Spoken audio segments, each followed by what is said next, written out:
मध्य प्रदेश विधानसभा में कल नामांकन दाखिल हो गए हैं।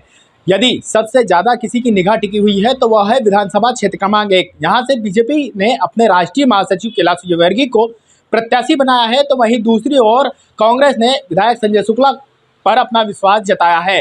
बता दें, क्षेत्र क्रमांक 1 काफी ब्राह्मण और व्यापारिक के साथ ही जो अलग अलग जैन समाज व अन्य व्यापारिक वर्गों से जुड़ा हुआ है, जिसके कारण यहाँ पर लोगों के बीच किस तरह की जागरूकता है और किस तरह से वो आने वाले चुनाव को देखते हैं। उसके साथ हमारे साथ समाज के यहाँ पर कुछ लोग मौजूद हैं, यहाँ पर जैन और ब्राह्मण समाज के लोग मौजूद हैं। हम बात करते हैं, भाई साहब किस तरह से आप देखते हैं चुनाव?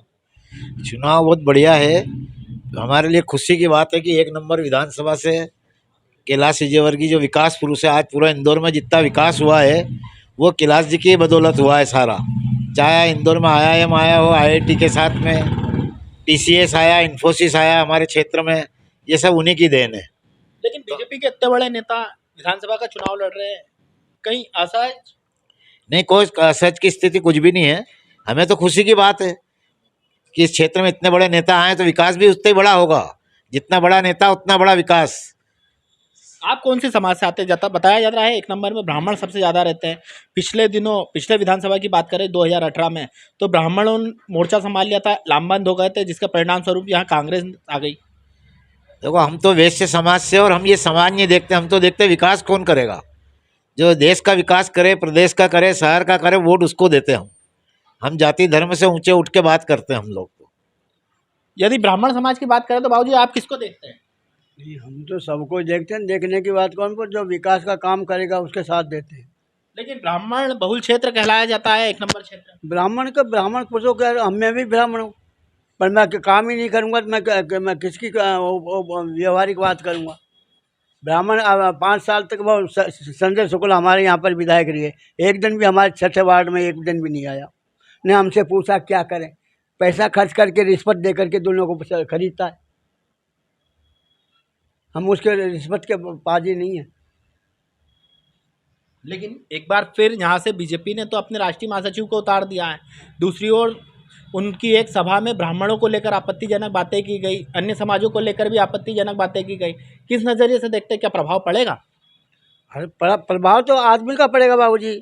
जो आदमी काम करता होगा, करता वरिष्ठ आदमी होगा, जो विश्व में मानता है और शहरों में और कई राज्यों में वो चुनाव प्रचार करता है, उसके तो बात मानेंगे ना। वो भारदार आदमी है, वो यदि काम नहीं करेगा तो फिर उसका बहिष्कार करेंगे। अभी तो उसका काम करने का हमको मौका मिलेगा। समाज काम नहीं आएगा इस बार? कोई समाज का कोई काम नहीं आएगा। आप क्या कहना चाहेंगे भाई साहब? राष्ट्रीय महासचिव यहाँ से चुनाव मैदान में है।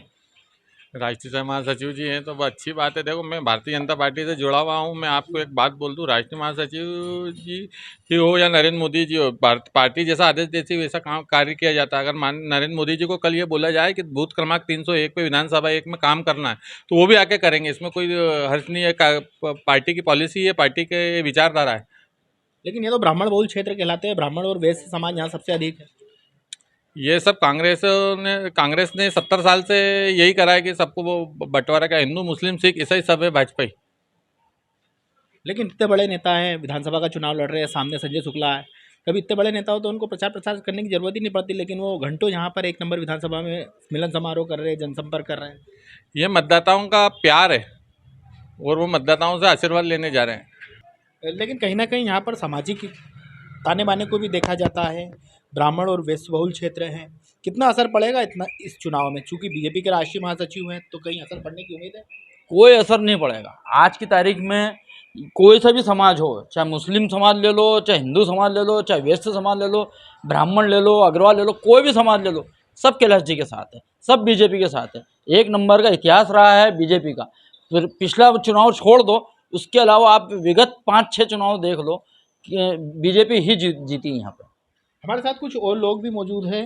भाई साहब क्या कहना चाहेंगे आप? जिस तरह से यहाँ पर चुनाव हो रहा है, किस तरह से देखते हैं आप? ब्राह्मण बहुल क्षेत्र है, वैश्य बहुल क्षेत्र है। देखिए, ये जो चुनाव है ना, सनातन धर्म के विरोध में हो रहा है। सनातन धर्म के विरोध में हो रहा है। ये जो उम्मीदवार भेजा गया है, ये सनातन धर्म के प्रतिनिधि के रूप में काम करेगा। कैलाश विजयवर्गीय इंदौर के विकास के लिए शुरू से अग्रणी रहे हैं और वो इस क्षेत्र में भी आएंगे तो पूर्ण रूप से विकास करेंगे। इंदौर 1 नंबर क्षेत्र में जो जो कमी होगी वो सब दूर करने का प्रयास करेंगे। लेकिन ब्राह्मण बहुल और वैश्य बहुल क्षेत्र कहलाता है 1 नंबर विधानसभा, क्योंकि आप भी ब्राह्मण हैं तो और कांग्रेस कैंडिडेट भी ब्राह्मण है, तो कितना सपोर्ट करेगा ब्राह्मण समाज? वो ब्राह्मण है, अच्छी बात है, हमारे ही है वो भी, मगर क्या है कि जो काम करेगा, सनातन धर्म का पक्ष लेगा, हम उसका समर्थन करेंगे। यहाँ ब्राह्मण और वैश्य की बात नहीं है, यहाँ ये है कि एक तो सनातन धर्म की रक्षा करने वाला व्यक्ति होना चाहिए हमारे साथ में, दूसरा क्षेत्र का विकास करने के लिए पुरजोर आवाज़ उठाने वाला व्यक्ति होना चाहिए। कैलाश विजयवर्गीय सर्वविदित व्यक्ति है जो समाज के कल्याण के लिए सतत कार्यरत है। भंडारे और तमाम तरह के आयोजन होंगे जिसमें व्यापारी वर्ग से चंदा लिया जाएगा, तो इसको भी कहीं ना कहीं देखना पड़ेगा। बिल्कुल सही कह रहे हैं आप ये बात, लेकिन अगर हम चारों पांचों विधानसभा देखें इंदौर की, तो ये मान के चलिए कि इंदौर में अभी अवैध चंदाखोरी या वसूली जैसा कुछ भी नहीं है। जो होता है आदमी अपनी स्वेच्छा से जो करना चाहता है वो करेगा, और ये उनकी प्रतिष्ठा का भी प्रश्न है कि ये जो सवाल आ रहे हैं कि अवैध वसूली और चंदाखोरी चालू होगी, तो ये उसका ध्यान वो खुद भी रखेंगे कि इस प्रकार की यहाँ पे घटनाएं ना हो 1 नंबर में। और यदि आने वाले दिनों में जिस तरह से परिणाम की बात कर रहे हैं, जिस तरह से लहर चल रही है, जिस तरह से कैलाश विजयवर्गीय को बड़ा नेता बताया जा रहा है, लगातार जनसंपर्क चल रहे हैं, तो कहीं ना कहीं प्रभाव पड़ेगा इन तमाम तरह की बात। देखिए, ऐसा नहीं है कि संजय शुक्ला जी ने कुछ काम नहीं करा, 5 साल उन्होंने कुछ ना कुछ तो काम करा है, तभी आज कैलाश जी को खुद को ज़मीनी लेवल पे इसमें आगे काम करना पड़ रहा है। लेकिन उनका कद इतना बड़ा है, जो आप कह रहे हैं, वो पार्टी के राष्ट्रीय महासचिव हैं, वो दूसरे लोगों के चुनाव प्रचार में जाते हैं। पार्टी के एक प्रचार के जो बड़े कैंडिडेट हैं उनमें से एक है वो, जो ऑल ओवर इंडिया में जाके प्रचार करते हैं, तो निसंदेह कि उनके आने से बहुत फ़र्क पड़ेगा। और दूसरे नेताओं, बड़े नेताओं को भी कैलाश जी को अपने चुनाव प्रचार या कार्यालय उद्घाटन में बुलाना पड़ रहा है। पिछले दिनों राजनाथ सिंह आए थे, खुद ही बड़े नेता हैं, तो फिर क्यों जरूरत पड़ रही है? आप इसको इस तरीके से देखें कि आज इंदौर में देश के रक्षा मंत्री आए हैं, किसी ना किसी कारण से आए। अगर वो हमारे नेता के, हमारे विधानसभा एक के प्रत्यक्ष कैलाश जी का उद्घाटन कार्यालय में आ रहे, तो ये अपने आप में कितनी बड़ी बात है।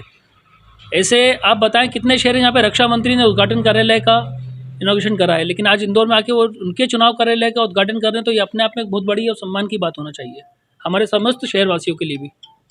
फिलहाल जितने भी लोग हैं, इन लोगों का कहना है कि जिस तरह से विधानसभा चुनाव क्षेत्र क्रमांक 1 में चल रहा है, वह यहाँ पर कोई हार्ड सीट नहीं है। जो परिणाम आएंगे वह सबको चौंकाने वाले रहेंगे। इंदौर से TV9 भारतवर्ष के लिए संदीप मिश्रा।